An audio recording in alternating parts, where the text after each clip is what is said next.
taking a little walk this morning, and I thought I'd share my thoughts about the trappings of progressive overload. Back in the day, as you can see on my channel, I was all about lifting weights, all about strength training, all about progressive overload. Since the last year, I haven't cared about progressive overload whatsoever. My mindset has completely changed. And I really want to share the difference in the mindset and the traps that come with being obsessed with progressive overload. So first I want to define what progressive overload is. When I say progressive overload, I'm specifically talking about increasing weight on the bar or doing more reps per set. Now, I'm not suggesting that you can do the same thing over and over again for years and expect to make any gains or expect to make different results. That's obviously not the case. You need to increase the intensity, duration of your training. But I'm specifically talking about one form of progressive overload. The form of doing more, adding resistance, doing more reps. That form of progressive overload has a lot of traps. Now, when I say traps, I mean that your lifestyle has to adjust in order to accommodate the progressive overload that's coming. Progressive overload style training doesn't fit around your lifestyle. Quite the opposite. Your lifestyle has to fit around progressive overload style training. So I'll give you an example. Let's talk about barbell squats. Every week, every workout, whatever phase you're in, there's gonna come a point where you need to progressive overload. You're doing your sets of 5, sets of 10, doesn't matter what it is, but you have to add weight on the bar. So let's say that tomorrow is your squat workout, and you know you're gonna be taking your body somewhere where it's never been before. What does that mean for today? It means that you're sacrificing today, because tomorrow you're doing progressive overload. That means that today you're not going for a walk. You're not going for a hike. You're not riding your bicycle. You're not going for a swim. You're saving yourself today so that you can progressive overload tomorrow. So that's a trap right there. You become an iron monk. You have to live this lifestyle of asceticism where you make sacrifices in order to meet these progressive overload goals. And the reason we do it is because we believe that in order to get bigger, you need to progressive overload. You need to lift more weight on the bar. While when we're talking about strength training, this is absolutely true. The best way to get stronger is to lift more weight. There's no other way about it. But when it comes to athleticism, when it comes to hypertrophy, when it comes to mental strength, there are other ways. You can just do more volume. Right? So here's the thing. When you're doing progressive overload by just adding weight, you're always pushing yourself to the limit. In order for your body to perform at the limit, you have to make a lot of sacrifices. And after the workout as well, you're going to be very tired. Your nervous system will be fatigued. So we're sacrificing the day before to make sure you're rested and recovered for that 1 or 2 sets, 3 sets, whatever, that you're going to take yourself where you've never been before. And then the day after, we got to make sure that we're recovered. So we have the day before, the day of progressive overload, and then we have the day after. So 3 days of your week are sacrificed to progressive overload. You have to make sure that you're sleeping enough, you're eating the right food, you have to make sure you don't do anything strenuous the day before. Do you guys see what I mean by a trap? Now, you have to ask yourself, why am I doing progressive overload in the first place? Which I already mentioned, we're doing it because we think we want to get stronger, we want to get bigger. Now, why do we want to get stronger and we want to get bigger? That's the real question. And, you know, for a lot of us, it's because we've been influenced on social media. We've seen people lifting big weights, it looks really cool, so we want to do it too. But the thing is, ultimately, we want to have a body that looks good, a body that functions well, and we want our training to improve our life, not to turn us into iron monks. So that is why it's very easy to fall into this trap of progressive overload. Now, another aspect of this trap is the truth that you find that if you eat more food, if you bulk, you can lift more weight. And I think this is the deadliest part of this trap. People start justifying bulking. Perma-bulking was where you bulk for like 3 years. I mean, I'm speaking from experience. I perma-bulked for probably 3 years. I went from maybe 65 kilos to 90 kilos. That's quite a big weight increase. And all of it was just so that I can serve the master of barbell squats. I became a slave to barbell squats. The only thing I cared about is lifting more in the squat. And I was under the impression that if I lift more in the squat, I'll become a better athlete, I'll be more confident, everything will improve in my life. And for a while, I really believed this, so it was a worthy sacrifice in my mind. But then when I started kind of doing different types of activities, when I started going for hikes, when I started riding bicycles, especially road bikes on mountains, you would think that doing squats will give you really strong legs and you would be a beast on the bicycle, but it's completely the opposite. Because when you're serving the progressive overload master, you put on a bunch of extra body fat, which lets you lift more weight, and then now all of a sudden, you're running out of breath very quickly. Your strong legs are not actually usable for anything more than a 1-minute effort or a 30-second effort. So then all of a sudden you're like, okay, so I sacrificed all this time, I got fat or bulked. I guess, we call it getting bulky, but really it's just getting fat. So you sacrifice yourself, you got fat, you're squatting a bunch of weight, maybe picked up some injuries along the way. Maybe not, if you're lucky, if you have good genetics. And when it comes down to it, all of this was for nothing. It's just to kind of appease the ego. But when it comes to function, when it comes to doing things outside, when it comes to real life stuff, it really doesn't transfer that well. And then you realize, okay, now I want to do some training that's going to make me better at endurance. I'm strong now, it's time to train strength endurance. And as you start training for strength endurance, the stuff that's really functional, the stuff that's really usable in everyday life, all of a sudden your squat starts to go down because you're not recovered enough for those workouts. You're not recovered enough for progressive overload. And you start to think to myself, uh-oh, what do I do now? Do I continue serving the squat? Do I stay a slave to the barbell? Or do I reevaluate the whole thing and I start to really ask the deep questions of why am I training in the first place?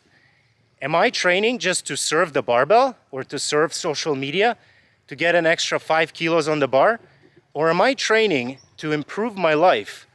Should my training complement my life and make my life better? Or should my training be a form of asceticism? Asceticism is kind of like a religious practice where you make sacrifices like fasting. Maybe you just ignore your whole physical body and you focus on spirituality.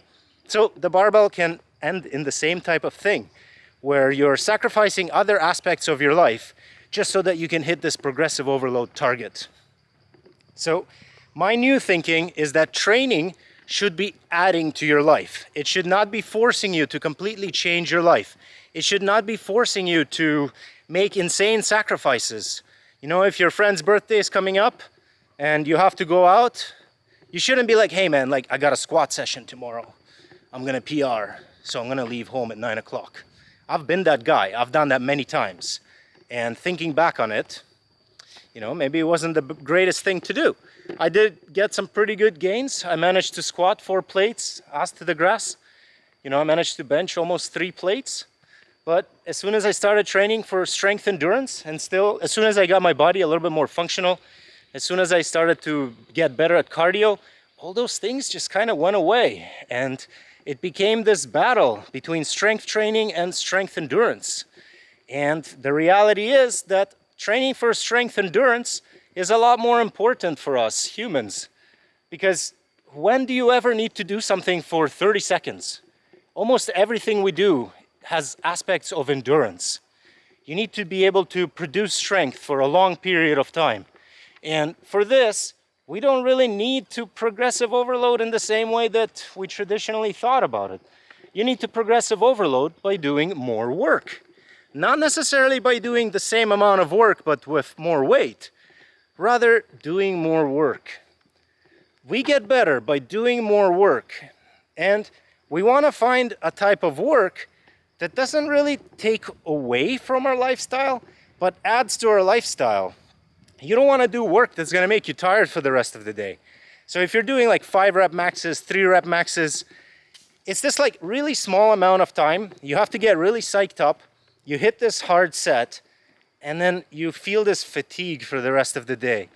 It's almost like somebody turns down the volume on your day. Now, it's a great feeling if you're depressed, if you have anxiety. There are some benefits to this, of course. But if you're trying to be a productive person, you have a job, you got to work, you can't be going in the morning and squatting a bunch of weight, and then for the rest of the day, you're just like a shadow. You're just an empty shell because your nervous system is completely messed up. So over the last couple of years, I started to slowly switch over to calisthenics, where it's more cardio-based, but you still get to fatigue your muscles, but there's just no nervous system drain. I can do like 30, 40 minutes of push-ups. I can do 40 sets, 30 sets. A lot of the sets are close to failure, but because the reps are higher and because the weight is low, at no point do I feel a nervous system drain. So it literally energizes me for the day. That's what I mean, that your training should be adding to your lifestyle. It should be adding to your day. It should make you feel better. The strength, it should be inner strength, not just outer strength. You shouldn't have to lie down in bed for 3 hours after your training session. So that's what I'm talking about here. We should be training in a way that makes us better at life, makes us better at everything. Not just makes us better at lifting 5 more kilos on the barbell. And once this mindset changed, it's almost like I achieved a new level of freedom. It's very liberating. I stopped being an iron monk. I started to have a more moderate lifestyle. I started doing more things. And the thing is, I'm actually much more aesthetic now. I don't know if I have more muscle mass, but it's a lot more visible because I am doing more things that burn more calories. I can work for longer without getting tired. I can produce this force, not for 30 seconds, but I can produce force for a long time because I got out of the progressive overload mindset. The mindset that's all about getting more weight on the bar, more weight on your weighted dip, whatever it is that you're doing, more weight on your dumbbells. And I got into the mindset of more work in the same amount of time. Something that's just more realistic. So it really doesn't matter how you feel that morning. You can always do more work if the work is light. But the accumulation of all this work, the accumulation of all this volume is still very beneficial, and you're going to make great gains. You can see on my channel, I haven't been doing any weights, any progressive overload for a long time. And I don't look amazing because I'm natural, and I don't really watch my diet. I eat whatever I want. I don't take any protein shakes. I just train because I love it. I train because it adds to my life. I don't have to sacrifice anything. And I'm very happy. I look great. I feel great because I no longer serve the master of progressive overload. I now just serve intuitive training. I train in a way that improves my life, not in a way that turns you into an iron monk. So here I am, I'm taking a walk. I'm walking for 5 or 10K. It's not a big walk anymore. I'm not even going to get tired after this. But back in the day, when I was all about squats, this kind of walk would definitely wipe me out. But now I don't care because I'm no longer serving the weights. I'm just listening to my body and doing what feels right. So the lesson here today is that there are many ways of training. And you really have to ask yourself, why am I training? Am I training for some ideal that somebody else put into my mind? Or am I training to improve my own life, to make you more functional, to make life easier, to make you feel more energetic, to make you feel happier? That's the real reason we should all be training. So you should find a way that helps you train in that way and then stick to it. You know, a lot of it comes down to looking inside and finding a way that works for you. Something that works for somebody else might not work for you. If somebody who's not used to doing a lot of volume will try to do my style of training without preparing for it first, they're probably going to be wiped out afterwards. But for me, it works really well. I stopped serving progressive overload, started serving just volume, doing more work instead of more weight, and I found a really big change, a big difference. Now, if you watched my video from a couple of weeks ago, I'm still not back to training. I had this little episode of sepsis. I'm taking a full month off. I'll be back to training in a week. So basically my body right now is 1 month of no training. So before I start training, I'll take a video of a physique update just to show you guys of what it looks like 1 month no training. The only thing I've been doing is going for walks. That's about it. So no serious cardio. I haven't been riding bicycles. Haven't been doing anything other than going for a walk, trying to walk at least 1 or 2 hours a day just to maintain some kind of fitness and so that I don't go crazy. And we will really see how much muscle I lost, if I lost any at all, and how quick it takes me to get back to my previous fitness levels. All right, guys, that's a little rambling talk from me while walking around in the forest. Hope you guys have a great day. Peace.